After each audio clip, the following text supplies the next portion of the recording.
A single cat eats $50 to $70 of food each month. Over its lifetime, that approaches $10,000. One recipe makes 20 pounds of wet food for under $10, 3 cents per serving. The main ingredient grows in dirt, costs nothing, and returns every year. And by the end of this video, you will know how to produce unlimited cat food from your backyard at a price no corporation can beat. The global pet food industry generates over $129 billion a year. 5 corporations control more than 60% of that entire market.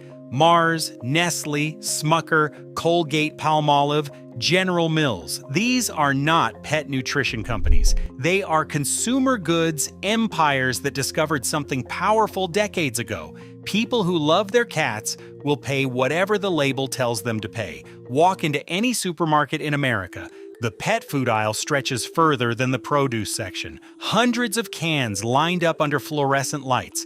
Thousands of bags stacked floor to ceiling. Labels covered in words like natural, wholesome, and veterinarian recommended. Behind every one of those labels sits a product earning profit margins between 30 and 50%, higher than most human food categories on the same shelf. The industry learned long ago that pet owners do not negotiate on price when they believe their animal's health depends on it. They have structured an entire global economy around that emotional leverage, and the prices keep climbing. Between 2020 and 2025, the average cost of commercial cat food rose by over 30% across all categories. Wet food increased faster than dry. Premium brands increased faster than budget. Every year the cans get smaller, or the prices get higher, or both happen at the same time. Families who adopted cats during the pandemic now find themselves locked into monthly food expenses they did not anticipate. Many of them standing in that same aisle doing mental math they never expected to do over a can of chicken pate. Now here is what those labels leave out. Most meat used in commercial cat food is classified as byproducts. These are the parts of the animal that the human food supply chain rejected. Organs, connective tissue, bone meal, and in some cases, rendered material from sources that would never pass inspection for human consumption. By itself, this might not concern you. Cats are carnivores after all. They eat organs in the wild. The problem is not the concept of byproducts. The problem is how loosely the system regulates what goes into that can. The United States Food and Drug Administration allows up to 10,000 parts per billion of lead in pet food. 10,000. For bottled water, the limit is 5 parts per billion. For children's cereal, it is 20. That means your cat's dinner legally contains lead at concentrations 500 times higher than what the government considers safe for you to drink. And lead is only one element on a very long list. Between 2003 and 2022, the Food and Drug Administration recorded 3,691 separate pet food recalls across the country. Biological contamination accounted for 35% of those. Chemical contamination accounted for another 32%. That is nearly 200 recalls every single year for 20 straight years. But numbers like that stay abstract. They sit in government databases. They show up in compliance reports nobody reads. What happened in March of 2007 was not abstract. That month, a recall swept across North America involving 60 different brands of cat and dog food. All of them were manufactured by a single contract producer called Menu Foods, based out of Ontario, Canada. The contamination was melamine, an industrial chemical normally used in the production of plastics and fertilizers. Chinese suppliers had deliberately added it to wheat gluten bound for North American pet food plants. The reason was simple and ugly. Melamine artificially inflates protein readings on standard laboratory tests. It makes cheap filler look like genuine nutrition on paper. So the fraud passed through every quality checkpoint without triggering a single alarm until the animals started dying. Veterinary clinics across the United States and Canada filled overnight. Panicked owners carried cats that had stopped eating, stopped drinking, stopped moving. Kidney failure spread through households. like a quiet epidemic. Over 100 confirmed cat deaths. 53 million individual cans and pouches were pulled from store shelves across 2 countries. It took investigators 3 full weeks to identify what the contaminating substance actually was. 21 days of cats eating poisoned food while the system designed to protect them scrambled to catch a fraud that simple. The industry recovered. Sales dipped for a single quarter and then rebounded. New regulatory guidelines appeared in government documents. Consumer trust was rebuilt not through reform, but through marketing budgets that dwarfed the total cost of the recall itself. Within 2 years, the same corporations reported record annual revenue. The families who buried their cats did not recover on the same timeline. And that was not the last incident. In 2018, Smucker issued a voluntary recall of certain wet cat food products after elevated levels of a euthanasia drug were detected in the supply chain. A euthanasia drug inside cans sold to people trying to keep their cats alive. The contamination was traced back to sourcing practices so opaque that the company itself could not immediately explain how the substance entered its production facility. Regulators issued statements, the cans disappeared from shelves, and within months the headlines faded. The reason this pattern repeats is built into the economics. Pet food profit margins run between 30 and 50% depending on the brand tier. When you buy a $3 can of cat food at the store, roughly $1.50 goes straight to the manufacturer as gross profit. The actual ingredients inside that can cost pennies. The real investment goes into packaging design, shelf placement fees, veterinary endorsement programs, and advertising campaigns engineered to make you feel like you are making a responsible choice. This is not a food system built around your cat's biology, it is a revenue system built around your emotions. The average American cat owner spends between $240 and $2,000 a year on food alone. Multiply that across an estimated 70 million pet cats in the country. The number that comes back explains every decision the industry has ever made. It also explains why they will never tell you about what comes next. They will never tell you. Because to understand the alternative, you first need to understand one simple thing. What does a cat actually require? Not what a label says, not what a commercial implies, what the animal's biology demands. Cats are obligate carnivores. Their entire metabolic system runs on animal protein and fat, but one nutrient separates them from almost every other domesticated animal on the planet: taurine, an amino acid that is absolutely critical for heart function, vision, digestion, and healthy reproduction. Most mammals manufacture taurine internally from other amino acids. Cats cannot. Their bodies produce so little of it that the entire supply must come directly from food. Without enough taurine, a cat develops dilated cardiomyopathy. Its retinas degenerate, it loses its sight, and eventually it dies. Taurine exists almost exclusively in animal tissue. Muscle meat has moderate amounts, but the richest sources by far are the organs: heart, liver, brain, dark poultry meat. These are the most taurine-dense foods available to any feline on Earth. And here's where the math becomes infuriating. These are also the cheapest cuts at any grocery store in America. Chicken hearts sell for less than $2 a pound.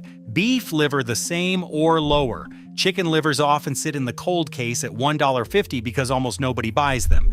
These are the parts the human food chain discards, and the pet food industry purchases them for pennies, processes them into cans surrounded by fillers and preservatives, and sells them back to you at a 400% markup.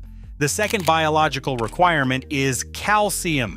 In the wild, cats eat small prey whole: mice, birds, lizards, bones and all. That is how they get their calcium. But you cannot hand your cat a cooked chicken bone from last night's dinner. Cooked bones splinter into sharp fragments. They puncture intestinal walls. They cause internal bleeding.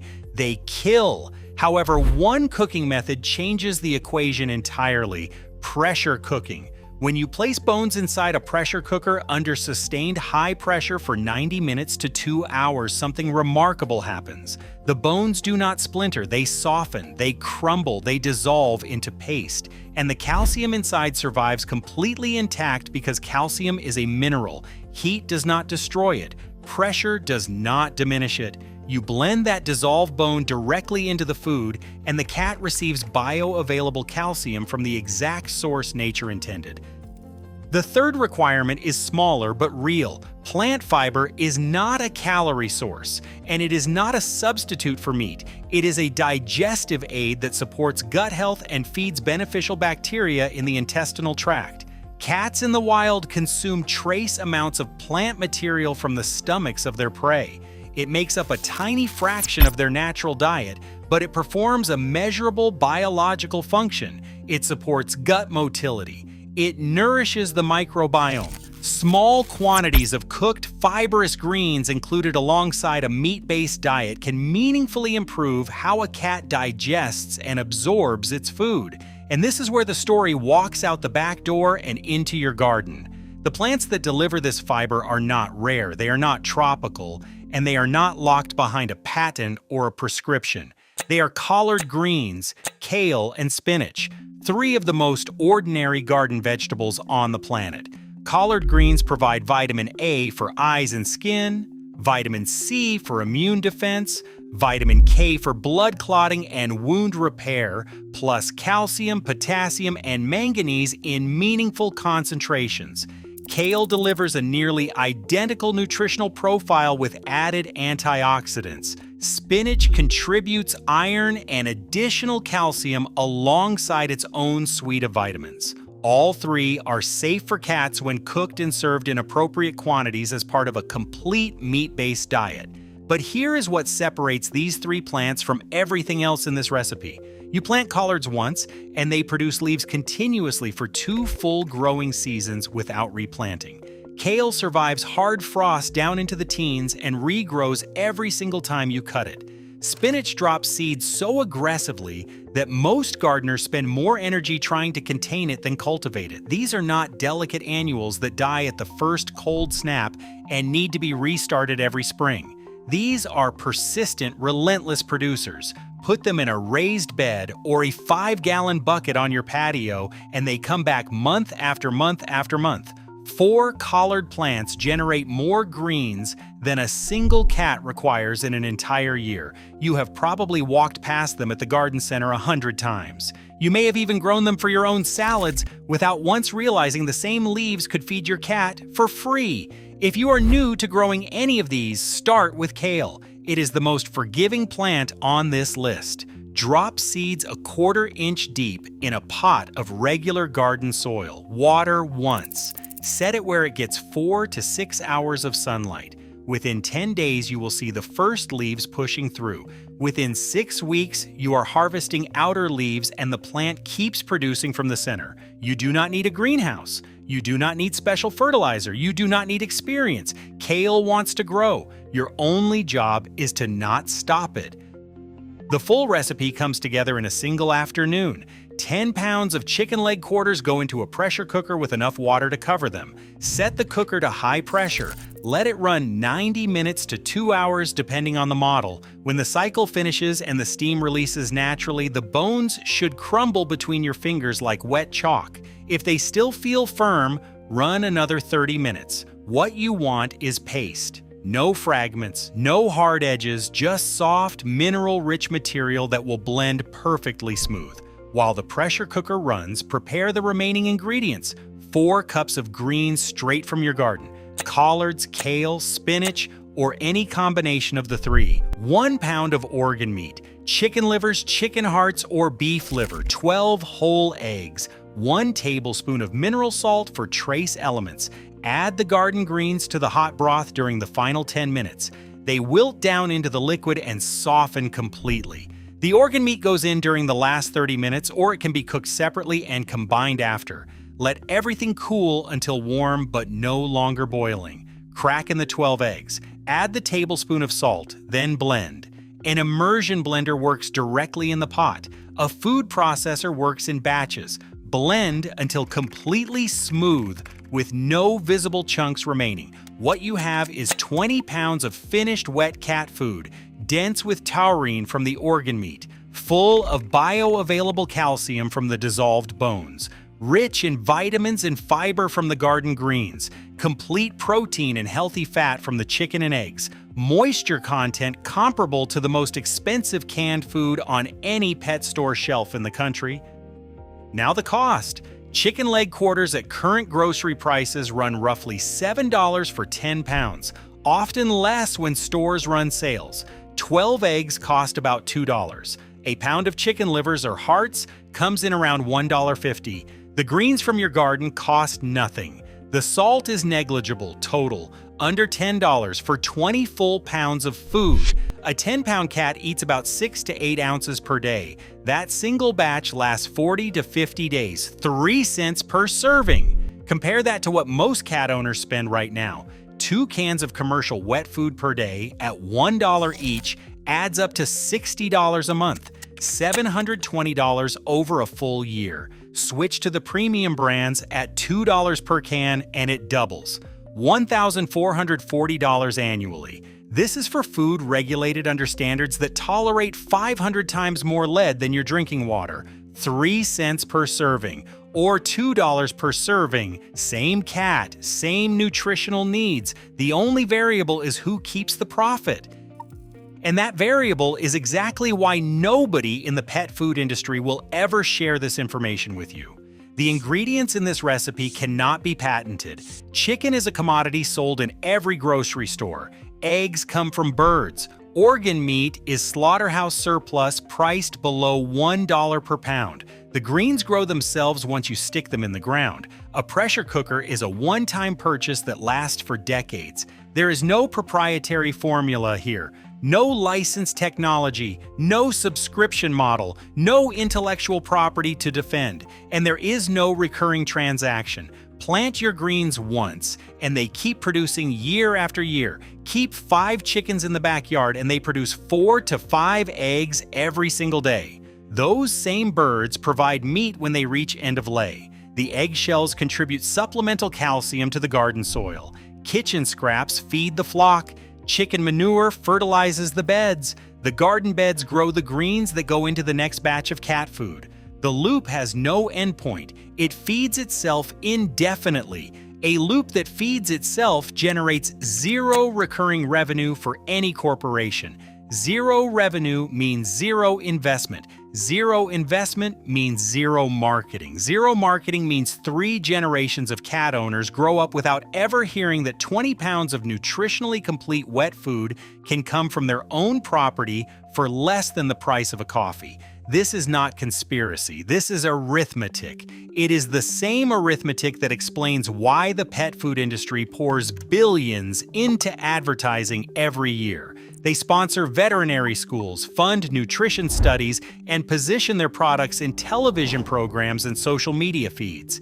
Every dollar of that spending serves one function: ensuring you keep purchasing cans. A recipe that costs $10 and lasts 50 days and uses ingredients from your own garden beds cannot be packaged into a quarterly earnings report. So it does not get discussed at industry conferences. It does not appear in the pet nutrition pamphlets at your veterinarian's office. It does not show up when you search for what to feed your cat online. The sponsored results push you somewhere else, toward the aisle, toward the register, toward the next monthly expense. Portion the finished food into freezer-safe containers. Label each one with the date. Stack them in your freezer. Move one container to the refrigerator the night before you need it. Serve at room temperature. That is the complete system. One cooking session every 6 to 7 weeks. If your cat has eaten commercial food its entire life, do not switch overnight. Cats are creatures of habit, and their stomachs adjust slowly. Start by mixing a small spoonful of the homemade food into what they already eat.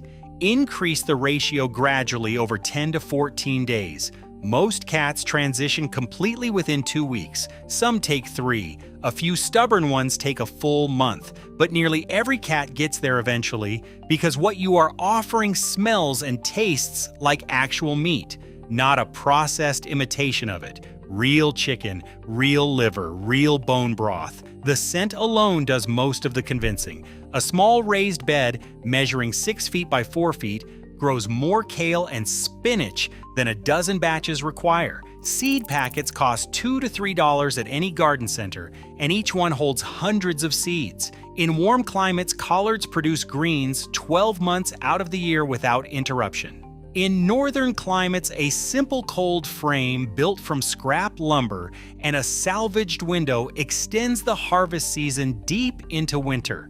Here is what I want you to picture. A Saturday morning 6 weeks from now, you walk out the back door with a pair of kitchen scissors. You cut a handful of kale leaves from the bed next to your porch. You come inside. The pressure cooker is already running from the night before. Eggs are on the counter. Chicken livers are thawed in the refrigerator. Within 2 hours, the entire batch is blended, portioned, and stacked in the freezer. Your cat is fed for the next month and a half. You spent less than $10, and you did not set foot inside a pet store. That is not a fantasy. That is a Tuesday for the people already doing this. The global pet food market is projected to reach $191 billion by 2033. Factories will keep running double shifts. Cans will keep filling on automated lines. Pallets will keep loading onto trucks bound for warehouses and pet stores and veterinary clinics that sell food right next to the reception desk. Shareholders will keep collecting their dividends every quarter without interruption. And meanwhile, 4 plants in a raised bed, a pressure cooker on the kitchen counter, and a carton of eggs from the coop out back will keep producing the same nutrition for 3 cents. The greens do not care about market projections. They grow whether you buy pet food or not. The only question is whether you will use them. Oh, and if longevity fascinates you, my friend runs a channel called Centenarian's Garden. It is all about blue zone secrets and what actually helps people live past 100.